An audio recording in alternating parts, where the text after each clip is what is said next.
Partai Persatuan Pembangunan atau P3 sedang bergejolak. Ada bagian di internal P3 yang menyerukan agar pelaksana tugas Ketua Umum P3 Muhammad Mardiono tidak kembali mencalonkan diri dalam Muktamar ke-10 P3 2025. Mengapa muncul desakan ini dan bagaimana friksi di tubuh P3? Lalu siapa saja calon ketum P3 yang muncul? Kita bahas ya.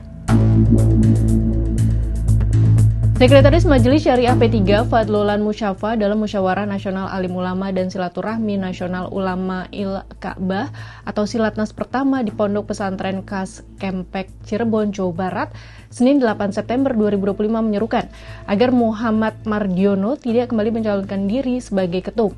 Mardiono dinilai abai terhadap aturan partai, menjabat pelaksana tugas terlama, serta dianggap sebagai penyebab kegagalan P3 lolos ke Senayan pada pemilu 2024.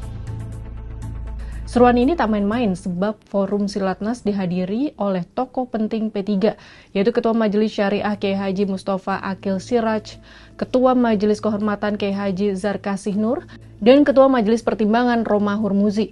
Selain menolak Mardiono maju menjadi ketum, mereka juga menyerukan agar P3 membuka diri bagi tokoh-tokoh bangsa yang ingin berjuang bersama partai berlambang Ka'bah itu.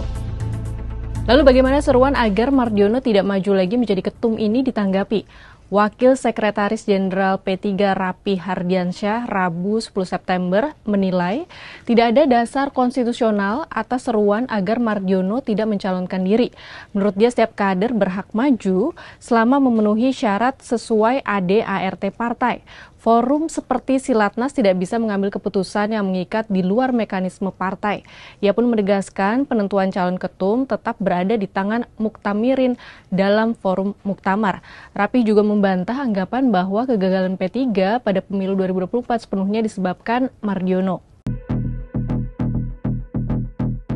Muktamar ke-10 P3 yang rencananya digelar pada 27 hingga 29 September 2025 akan memilih Ketua Umum P3 periode 2025-2030.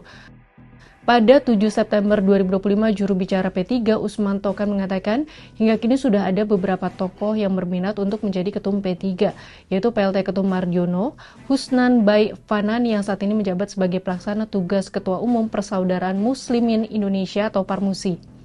Tercetus pula sosok lain yang juga kader internal, yakni M. Idror Maimun, putra almarhum Kiai Haji Maimun Zubair, tokoh P3 yang pernah menjabat Ketua Majelis Syariah P3.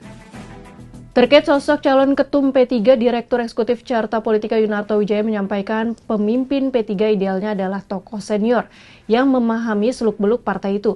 Kedekatan tokoh itu dan basis massa tradisional Islam sebagai basis utama P3 juga dibutuhkan. Dengan demikian, simpul-simpul kekuatan P3 yang seakan luntur dalam pemilu 2024 bisa diperkuat. Yunarto pun menegaskan tantangan P3 jauh lebih berat. Kini partai itu tidak berada lagi dalam parlemen dan lingkaran kekuasaan. Alhasil, akses logistik partai itu semakin terbatas. Dengan kondisi ini, partai akan kesulitan mencanangkan target rebound atau kembali masuk ke parlemen pada ajang pemilu berikutnya. Kita sama-sama nantikan hasil Muktamar P3 akhir bulan ini. Akankah Mardiono maju kembali sebagai calon ketua umum? Atau sosok-sosok baru yang bakal terpilih melanjutkan kepemimpinan partai berlambang Ka'bah ini? Yang lebih penting lagi, akankah nakoda P3 membawa partai ini kembali masuk Senayan di pemilu 2029? Bagaimana menurut sahabat Kompas?